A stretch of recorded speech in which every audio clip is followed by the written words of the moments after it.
Bonjour à tous et bienvenue sur Crypto Signal. Aujourd'hui, on va parler du rallye de Noël. C'est un rallye qui se met en place globalement en général en fin d'année, sur les 4-5 derniers jours de décembre. On va expliquer pourquoi il existe. Est-ce que c'est réellement quelque chose qui se passe ou pas? Est-ce que c'est une prophétie autoréalisatrice ou pas?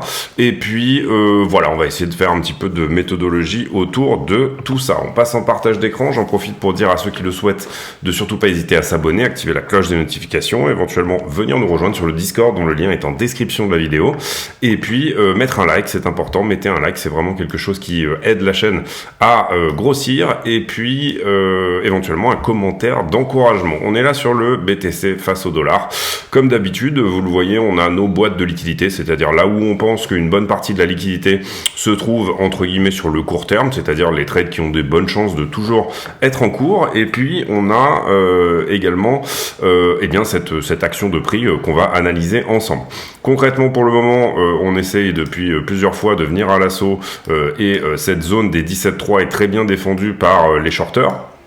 C'est-à-dire que pour le moment, on n'arrive pas à trouver le momentum pour rentrer dans cette boîte de liquidité-là, qui correspondrait bien sûr à venir chercher les shorters au-dessus des 18 000 $. Globalement, on a quelque chose comme ça, quelque chose autour de 17,6. Ça a légèrement augmenté actuellement jusqu'aux 18 000. Où est-ce qu'on voit ces boîtes de liquidité? Sur notamment, moi, c'est mon outil préféré, mais la heatmap en 7 jours sur iBlock, qui elle nous dit que effectivement il y a quand même un petit peu de monde au-dessus, mais on a aussi du monde bien entendu en dessous. Donc là, méfiance, vous le voyez, cette boîte de liquidité en dessous, elle trouve son point culminant autour des 16,5 et elle pourrait nous emmener à 16,2. Et puis cette boîte de liquidité au-dessus, elle trouve son premier point qui n'a pas été nettoyé entre guillemets au-delà des 17,3, donc c'est elle qui est bien défendue, et elle trouve sa fin vers les 17,8. Donc, globalement, pour le moment, c'est ce qu'on attend de voir. Est-ce que le prix va choisir d'aller dans un sens ou dans l'autre? Il y a beaucoup de choses qui vont arriver la semaine prochaine, à savoir, vous le savez, le CPI, donc l'indice des prix à la consommation. Ça sera pour mardi 14h30. Et puis, on aura également le meeting de la Fed, donc le FOMC, qui se terminera mercredi. Donc, pas mal de choses à analyser cette semaine, pas mal de news qui pourraient soit nous emmener dans une des boîtes de liquidité, soit nous emmener dans l'autre. Donc, on va commencer par le CPI. Le CPI, on a enfin un consensus sur Trading Economics qui est sorti. Il est à 7,3. Vous voyez que je vous avais parlé ici d'un forecast de Trading Economics qui était à 7,6. Le consensus ici donne plus ou moins 7,3. Donc c'est ce qu'on estime être plus ou moins dans les prix. En tout cas, c'est ce qui va être dans les prix autour de jusqu'à mardi 14h30. Lundi, mardi, c'est ce qui va se positionner au niveau des prix. Et puis si on est au consensus, le marché sera content. Si jamais on est au-dessus, donc plutôt sur le forecast par exemple des 7,6 de nos amis de chez Trading Economics, à ce moment-là, on risque d'avoir éventuellement un petit dump. Ce qui va être très important de regarder, c'est pas uniquement ce gros chiffre, on va dire, qu'on appellera le headline CPI, c'est-à-dire le CPI dans son ensemble, mais plutôt, je dirais, quels vont être les résultats au niveau du core CPI. Dans l'analyse qu'on en avait faite, on a fait une analyse, je crois, samedi ou vendredi, je sais plus. Là-dessus, on avait vu que les commodités sont en ce moment plutôt en train de latéraliser par rapport à l'année dernière, mais que la grande question en fait qui va se poser, c'est qu'est-ce qu'il va se passer au niveau tout simplement du core CPI, c'est-à-dire ce qu'on appellera l'inflation de demande. La grande question ici, vous le voyez, on avait eu un 6,3 et le marché avait très mal pris le fait que le core CPI continue à augmenter ici à 6,6. On pensait vraiment être sur une trend baissière et on a eu 2 core CPI haussiers à la suite. Le dernier a été baissier, donc la grande question c'est est-ce qu'on sera ici plutôt au niveau des 6 ou pas. On peut tabler, je pense, sur un CPI, on va dire, de l'offre, c'est-à-dire les commodités, les matières premières qui restent autour des 1,4 étant donné les analyses qu'on a faites au niveau des charts. Donc vous comprenez que du coup pour venir à 7,3 et du coup on va d'ailleurs même directement mettre ces chiffres sur la charte en se disant que potentiellement c'est notre prévision à nous, on va dire. Et bien ici pour aller à 7,3, donc au consensus, j'ai dit 7, je crois que c'était 7,3, ouais. Pour aller à 7,3, eh ben, il nous faudra tout simplement 5,9 ici au niveau du CPI du core CPI. C'est-à-dire qu'on devrait, ici, pour aller à peu près au consensus, si on estime encore une fois que le CPI ici de l'offre va rester le même, on aurait potentiellement ici, encore une fois, à faire un 5,9. Est-ce que la politique de la Fed va nous donner ça? C'est-à-dire, est-ce que ces hausses consécutives, on s'est quand même mangé 3,75% en tout, vont nous donner potentiellement ceci. Ici, on va changer la couleur pour bien se rappeler que on est sur une prévision. Hop, comme ça, voilà. Et en gros, j'essaye de trouver l'arrière-plan là. Excusez-moi. Donc du coup, en gros, le concept ici, ça va être, voilà, tout simplement, est-ce qu'on diminue encore, est-ce qu'on continue cette tendance baissière au niveau du core CPI ou pas? On peut estimer ici que à 1,4%, s'il nous donne 1,2, c'est tant mieux, ça voudra dire qu'on n'aura que 0,2 à faire ici. Mais globalement, la grande question, c'est qu'est-ce que ça va nous donner ici mardi et qu'est-ce qui sera déjà dans les prix, comment va le prendre le marché? Donc ça c'est très important à comprendre. On a des chiffres ici qui vont sortir mardi et qui vont être extrêmement importants à analyser pour le marché.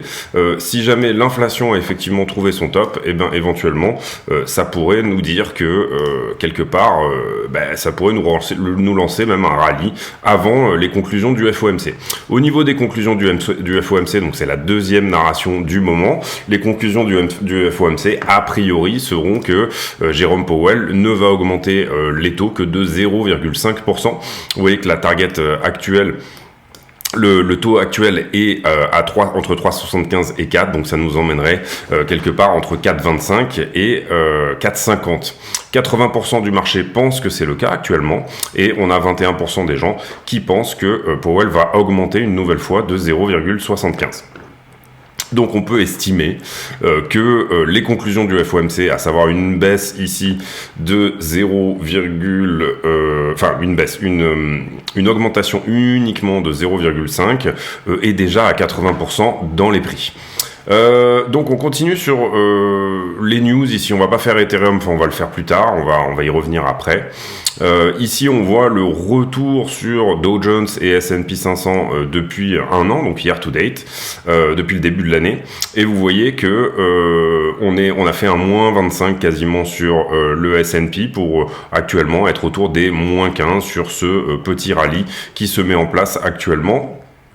Donc voilà pour ça. Ici, oui, on a apparemment sur le Wall Street Journal Binance qui essaye de calmer les investisseurs, mais leurs finances qui sont un petit peu vagues. Globalement, Binance qui a, je crois, utilisé le cabinet Mazars pour montrer son Proof of Reserve. On a eu le Proof of Reserve également de Crypto.com qui était plutôt pas mal. On était à peu près à 100% sur chacun des gros assets. Ici, cette news qui est sortie comme quoi le site The Block avait été secrètement, on va dire, financé par Alameda Research. Donc ça, c'est pas très bon pour The Block en termes d'indépendance.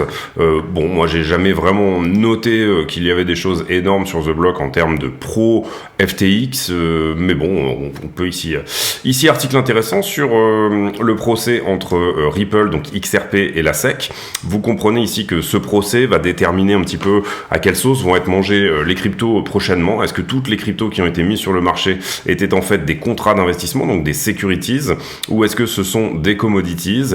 Et là, on a cet avocat qui fait une analyse très intéressante. Il pense que Ripple a plus de chances de gagner sur ce procès que le reste.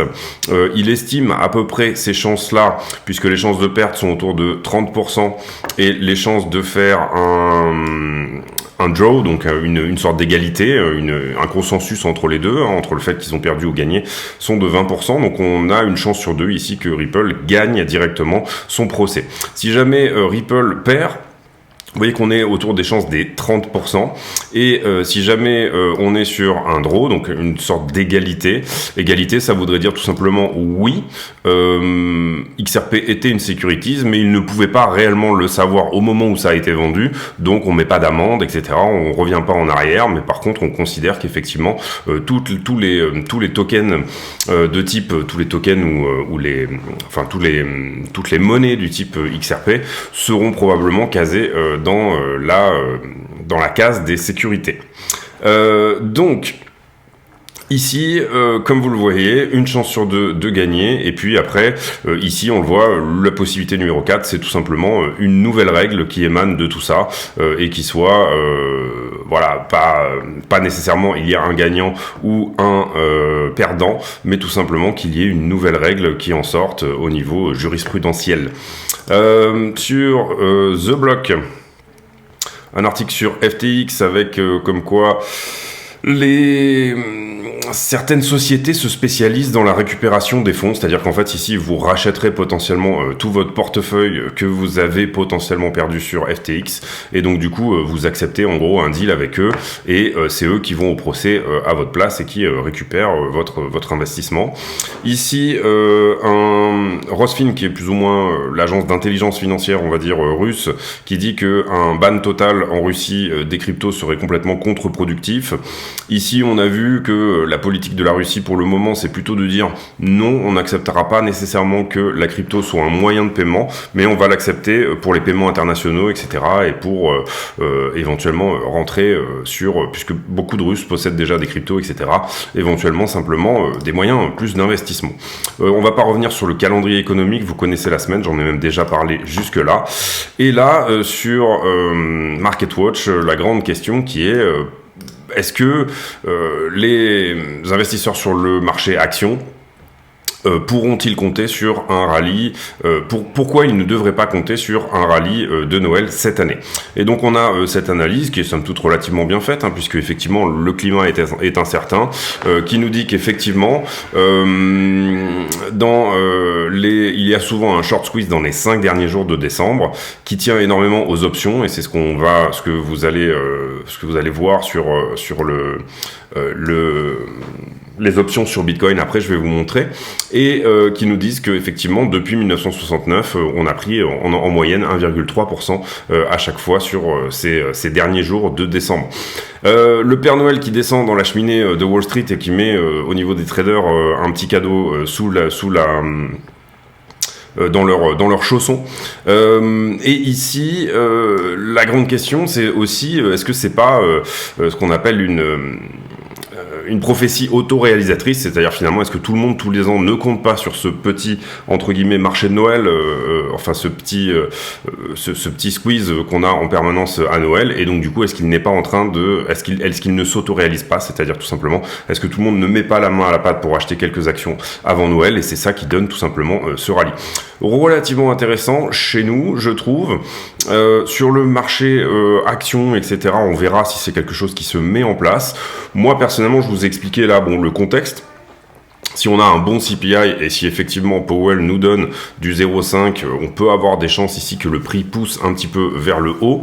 Et une grande partie de la question, c'est tout simplement est-ce que on va juste pousser vers le haut, venir chercher et ensuite plutôt taper à la descente tout ce qui se trouve en liquidité en dessous, ou alors tout simplement est-ce que avant, éventuellement même lundi ou mardi, on n'aura pas un dump ici dans cette boîte, potentiellement jusqu'au 16,3, quelque chose comme ça. On en a jusqu'au 15,9, mais pourquoi pas cette première boîte de liquidité? Pourquoi est-ce qu'on va pas profiter de la volatilité pour commencer à nettoyer tout ce qu'il y a en dessous avant éventuellement de refaire ce mouvement plutôt vers le haut pour la fin d'année? Donc c'est un peu ça les questions, si vous voulez, c'est de dire bon, on en est où exactement? Est-ce que là on va dans cette boîte et on la pète?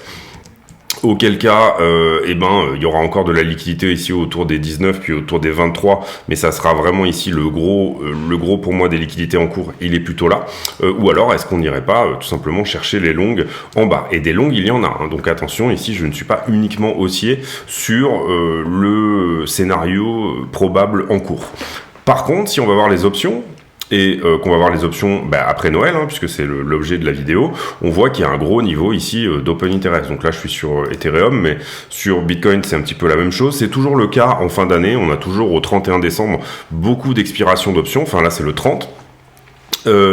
Tout simplement parce que c'est une clôture d'année, clôture de trimestre, clôture de mois, donc c'est une option ce vendredi-là qui est extrêmement importante. Je crois qu'on appelle ça les 4 sorcières ou un truc comme ça. Enfin bon, en gros c'est une journée pendant laquelle on en a 4 dans l'année et c'est les clôtures trimestrielles et dans laquelle il y a énormément d'options sur le marché puisqu'elles sont ouvertes en général avant toutes les autres options et du coup c'est des options qui naturellement de manière on va dire sont énormément on va dire prisé par les investisseurs. Ici on le voit sur Bitcoin, on aura 2,3 milliards en valeur. Et sur Ethereum, on aura à peu près la même chose, 2,3 milliards en valeur aussi, donc ça nous emmène quand même à quasiment 5 milliards d'options, 4,7. Et quels sont les max pain price pour le 30 décembre? Et quand on regarde quels sont les max pain price, c'est-à-dire là où le marché fait souffrir tout le monde, le moment où vraiment tout le monde s'en mange une bonne, on voit ici qu'au 31 décembre, effectivement, les 19 000 $ nous donneraient un max pain price sur Bitcoin et que sur Ethereum, au max pain price pour le 30 décembre, on serait à 1400 $. Donc c'est deux niveaux d'options qui sont conséquents, hein. On regarde pas forcément ici, vous le voyez, c'est tout petit strike autour du 16, du 23, qu'est-ce que ça va nous donner d'ici là? On regarde ici les gros niveaux d'options et vous le voyez à chaque fois c'est trimestriel, hein, 30 décembre, 31 mars, c'est toujours des gros niveaux, c'est ce qu'on appelle encore une fois les 4 sorcières. Et donc du coup, pour ce niveau-là, 5 milliards, c'est quand même pas c'est pas des clopinettes. Sachant que l'année dernière, on avait 10 milliards, hein, donc au 31 décembre dernier, on avait 10 milliards, mais par contre, on avait terminé pile poil l'année dernière sur le max pain price, effectivement. Donc là, les options avaient très bien marché sur le rallye de Noël dernier, et on en avait eu un sur BTC, enfin sur la crypto en général. On va regarder les liquidités. Les liquidités, on liquide que dalle, là vous le voyez, une petite dizaine de millions sur les dernières 24 heures, beaucoup plus deux fois plus sur Ether que sur Bitcoin. On liquide principalement du long et un tout petit peu de short du côté de Coinex, Bitfinex et Deribit. On va regarder maintenant tous les niveaux. Je crois que je l'ai pas fait hier, j'ai fait une vidéo, mais c'était un tutoriel hier, donc on va se mettre à jour ici un petit peu sur ce qui s'est passé. On va passer en 5 minutes, être bien sûr qu'on y est. Ok, tac, tac, tac. Ok, d'accord. Donc on a ici travaillé ce niveau en short. Entre-temps, donc ce niveau-là avait été légèrement longué. Est-ce qu'on a encore du long qui rentre après ce mouvement-là? La réponse est oui. Donc on aura un très léger niveau de long à prendre là, à compter qu'il a peut-être été travaillé ici dans ce point-là. Mais bon, on peut considérer que ici aussi on a eu du long. Hein. Donc ici, à partir de là, on est shorté à partir de ce point-là. Pour moi, ça a été travaillé depuis. On est relong à partir d'ici, et pour moi, c'est un niveau qui n'a pas forcément ici été pris. On va le rajouter aussi. Donc on a ce niveau-là éventuellement à prendre. Enfin, on était plutôt par ici en fait. Hein. Donc le niveau a peut-être été travaillé ici par 2 fois. Ouais, on va considérer qu'il est travaillé. Ici, on était shorté et vous voyez que ça a été short squeezé, mais on avait encore du short qui est rentré sur cette zone-là. Donc ce niveau en short sera un niveau à prendre. On va le mettre là. Hop. On va virer la droite jaune là. Non, raté. Ça, on peut le virer, je pense. Alors ici, ce que j'avais mis sur cette droite jaune, on va le garder quand même. C'est effectivement cette résistance qu'on est en train de travailler là ici autour des 17,2 et sur laquelle on avait eu déjà un gros niveau également. On a été relongué à partir de ici, donc on va regarder ce niveau là aussi. Et voilà, sur Bitcoin, vous voyez qu'on a plutôt rajouté des niveaux en longue, mais pardon, hop, c'est ça que je voulais faire, et là c'est ça que je voulais faire. Voilà, on va y arriver. Et donc du coup, pour l'instant, la borne haute, elle est à 17,2. Encore une fois, on a rajouté encore du shorter sur cette borne-là. Et puis 1700, 17 000 et toujours les 16,8 qui n'ont pas été travaillés pour le moment. Donc on peut imaginer ici que le prix vienne prendre en cette fin de week-end, hein, peut-être potentiellement dans la soirée par exemple, cette cotation autour des 16,8. On a quand même ici rajouté un niveau de short instanté, donc il est tout à fait possible qu'on se dirige vers les 17 434 également. Pour le moment, c'est assez difficile de donner une direction au prix. C'est pour ça, verrouillez vos trades. En tout cas, si vous avez une direction privilégiée ici, j'aurais tendance à dire, n'hésitez pas à rentrer sans trop fortement insister sur la manière dont vous tradez dans une tendance. C'est-à-dire, n'ouvrez pas 55 longues différents si vous êtes par exemple longue. Dans le même sens, etc. Diversifiez-vous, essayez de avoir aussi une petite position en short par exemple, ou alors tout simplement ne rentrez que sur un risk management très maîtrisé sur une seule position et c'est tout. Ne pas prendre 10 positions en même temps sur la même trend puisque c'est relativement incertain. Sur Ethereum, on n'a rien travaillé des niveaux que j'avais mis précédemment. Ici, on a été plus ou moins short. Vous voyez que le prix a essayé de s'en occuper, mais on peut considérer qu'il y a encore du monde au-dessus de ce niveau-là, puisque bon, là, on n'est pas forcément allé chercher que des stop-loss. On est peut-être potentiellement allé chercher... On n'est pas allé chercher que des stop-loss. Voilà, il y a des prix de liquidation à aller chercher au-dessus. Ici, on a été très légèrement relong, mais le niveau a été travaillé. Ici, re-short, on va considérer que le niveau a été travaillé également. Ici, on a été long. Je pense qu'on peut considérer que le niveau a été pris, puisque on est re-short à partir de là, donc ça c'est bon. Relong à partir d'ici, donc on va rajouter un point ici au 1258 sur Ether. Donc là on est long. Ici on a un short à faire qui nous emmènerait ici au-dessus des 1284 sur Ethereum. On est re-shorté donc jusqu'ici et à partir de là on est relongué assez fortement d'ailleurs, vous le voyez là, l'open interest qui augmente fortement et le funding qui revient dans la zone positive, donc on va rajouter tout simplement ce petit niveau également à prendre en longue. Donc zone de combat entre les 1300 et les 1200 globalement sur Ethereum. Gros niveau, vous voyez on l'avait mis en 2 pixels à prendre 1219, donc si on dip sur Ether, aller pour moi autour des 1190 serait vraiment plus ou moins la target à avoir pour ceux qui sont baissiers sur Ether. On va faire les liquidités. 21 minutes, on va accélérer un petit peu l'histoire. Vous le voyez en termes de liquidité, on a sur Bitcoin, je vais faire un refresh là parce que je pense que je l'ai mis à jour ce matin, mais pas depuis. Voilà. Donc les liquidités, on a plus de longueur que de shorter désormais sur Bitcoin. Bitcoin, oui. On a cette grosse position ici à 180 millions qui a été ouverte, qui pourrait nous donner un upside jusqu'au 17 007. Donc là, gros short quand même. Et on a en même temps la même position plus ou moins en face, 170 millions, plus les quelques petites qui se sont ouvertes entre temps. Donc sur les 5 derniers jours, vous voyez que ça nous donne les bornes éventuelles. Si jamais on faisait un excès de volatilité, c'est-à-dire qu'assez souvent avant les news ou pendant les news, on va dans les deux sens, vous aurez un range plus ou moins qui va s'établir entre les 16,6 et les 17,6 tout simplement. On pourrait avoir un cran de volatilité d'à peu près $1000 ici qui va se mettre en place d'ici le début de semaine prochaine. Même chose sur Ether, on a plus de longueur que de shorter, c'est pas énorme, mais 2,36 milliards. Au niveau actuel, on voit qu'il n'y a pas énormément d'open interest en ce moment sur la crypto, donc ça correspond plus ou moins quand même à des niveaux potentiels à prendre. On est souvent aux 10-15 milliards au-dessus, etc. Donc pour moi, c'est pas un niveau qui va déclencher une gâchette, mais étant donné qu'en ce moment, il y a peu de vol, il n'y a pas beaucoup de volatilité depuis là quelques jours, on pourrait ici imaginer tout simplement que ce sont des niveaux suffisants pour déclencher quelque chose. Et 1309 en target haussière pour Ethereum et 1196, donc c'est tout à fait dans l'esprit de ce que je vous disais tout à l'heure également sur les points de liquidation éventuelle qu'on pourrait avoir sur Ethereum à venir chercher. Quand on regarde la heatmap en 7 jours, je vous l'ai montré tout à l'heure déjà, donc on va plutôt regarder la 12 heures. La 12 heures, on voit que ça rentre un peu des deux côtés sur les 12 dernières heures. Vous voyez qu'il y a des gens qui se mettent ici au 18,9. Vous avez des prix de liquidation qui sont calés un petit peu en dessous. Et globalement, on voit que sur les 12 dernières heures, on est à peu près flat. Ce qu'on a eu, par contre, c'était sur la 7 jours, vous l'avez vu, on a eu plutôt un forcissement de la zone des longueurs. Ici, on passe dans le jaune à partir d'ici, notamment à partir du 9 décembre. Donc, il y a 2-3 jours, on passe dans le jaune assez forcé, assez jaune cacadois, on va dire. Et puis ici, petite zone qui est beaucoup plus large, mais qui représente, je pense, moins de valeur. Autour des 17,7. Donc la question c'est de quel côté on part en premier en fait, si vous voulez, et c'est la question que je vous pose là. Là pour moi le rallye de Noël sur BTC il aura lieu, et là je vous montre là un mois.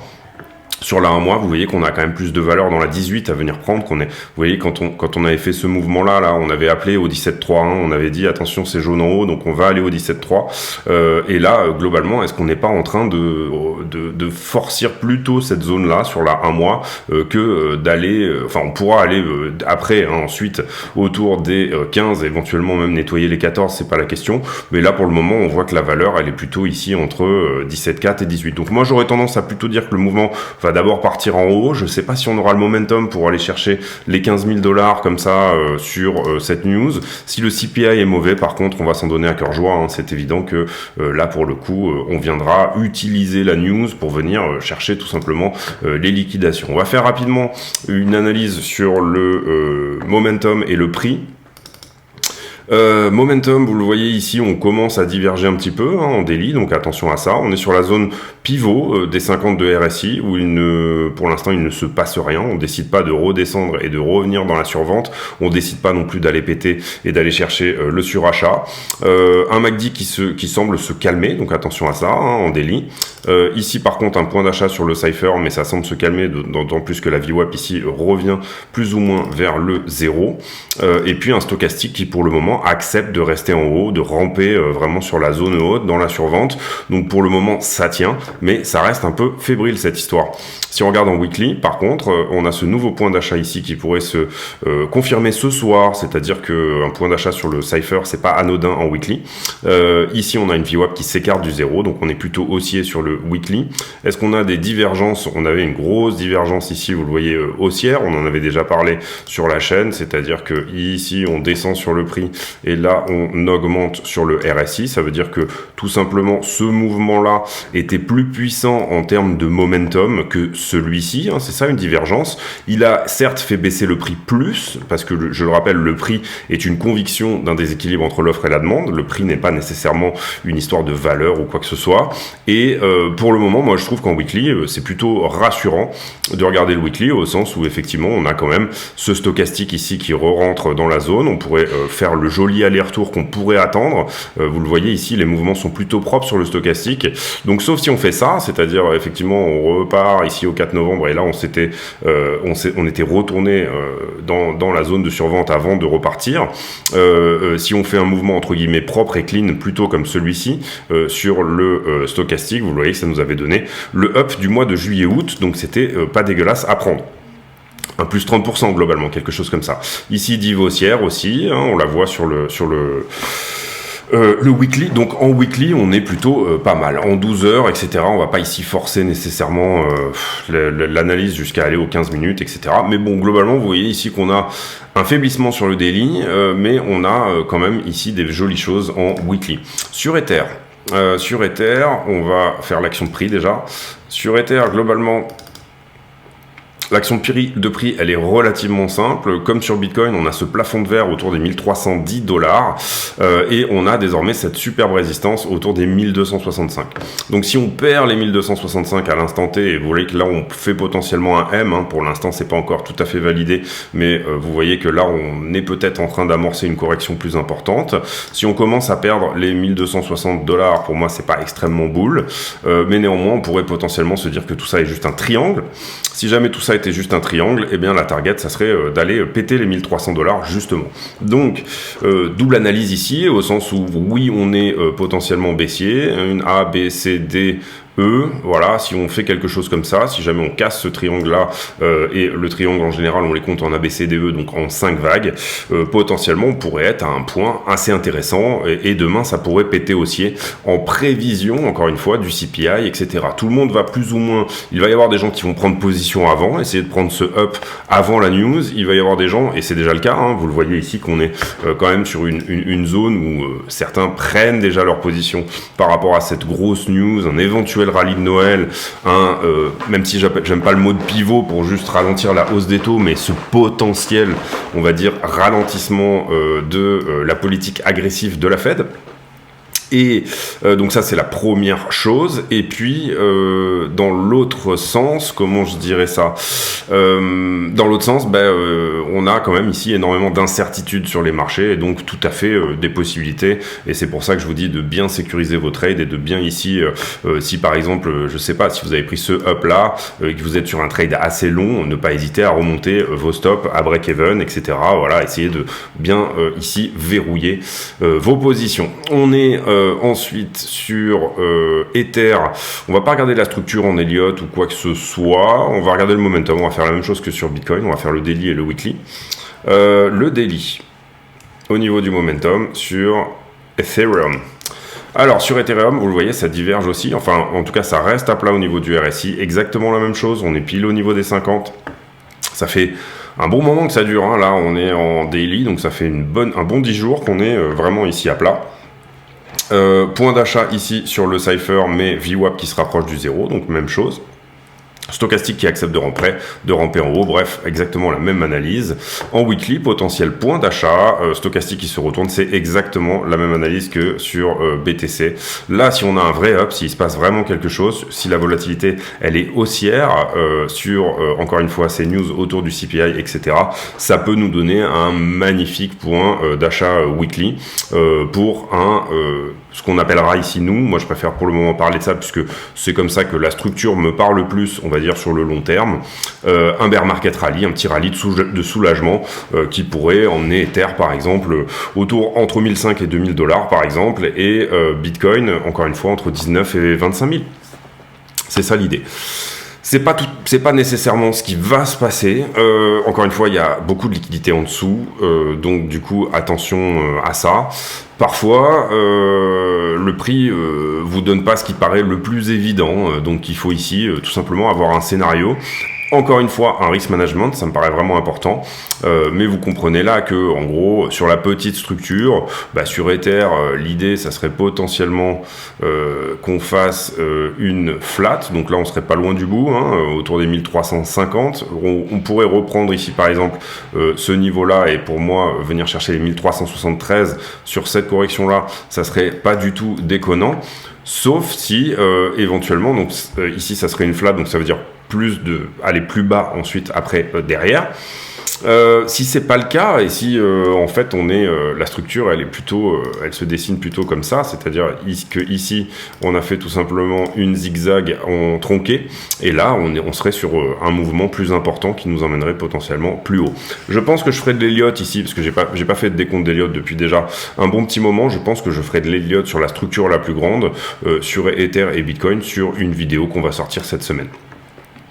Avec les deux scénarios à chaque fois, comme à notre habitude, un scénario bull et un scénario bear, puisque sinon, vous faites pas de l'Elliott, vous faites une espèce de sauce, qui n'a aucun intérêt. Voilà, pour moi, vraiment, Elliott n'est pas un système de prévision des prix, mais c'est vraiment un système de prise de profit. Si on regarde en tout cas ici cette structure-là et les divergences, attention. Si on regarde, je parle ici de à quel point on a divergé, à quel point on est vraiment ici à plat depuis désormais une dizaine de jours. Il ne se passe pas grand-chose sur les cryptos en termes de volat. Ça veut dire aussi qu'on va avoir, à un moment donné, ça va péter hein, l'histoire. C'est-à-dire que on est en train de charger le shop, j'imagine, en daily. Voilà, c'est pas énorme, mais on a potentiellement un rechargement du shop qui se fait. En weekly, vous voyez qu'on avait un peu déchargé ici en déchargeant vers le bas. Le fait, si jamais on remontait, on reviendrait le charger encore plus.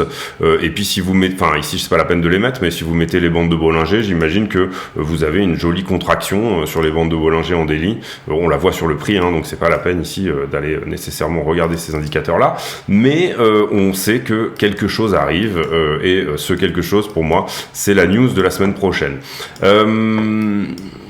Voilà, je pense qu'on a fait le tour de la question. J'espère que cette analyse vous a plu. Si c'est le cas, n'hésitez pas à le dire. Activez la cloche des notifications, vous abonner, venir nous rejoindre sur le Discord dont le lien est en description de la vidéo. Surtout mettre un like, ça c'est important. Et puis éventuellement un commentaire. J'ai pour habitude de terminer mes vidéos par un commentaire à la con, quelque chose qui n'a rien à voir avec le prix du Bitcoin. La question du jour, elle sera par rapport à votre année de naissance. En quelle année vous auriez aimé naître ? Si c'est pas déjà si vous êtes content de l'époque actuelle, dites-le aussi. Mais voilà, la question du jour, elle sera un petit peu philosophique ici. En quelle année vous auriez aimé naître? Moi, personnellement, j'avoue que j'aurais bien aimé avoir 20 ans dans les années 70. Donc j'aurais bien aimé être un boomer, naître entre 45 et 50, parce que c'est la musique qui me parle. Mais voilà, je suis très content d'être né à l'époque où on est né, nous.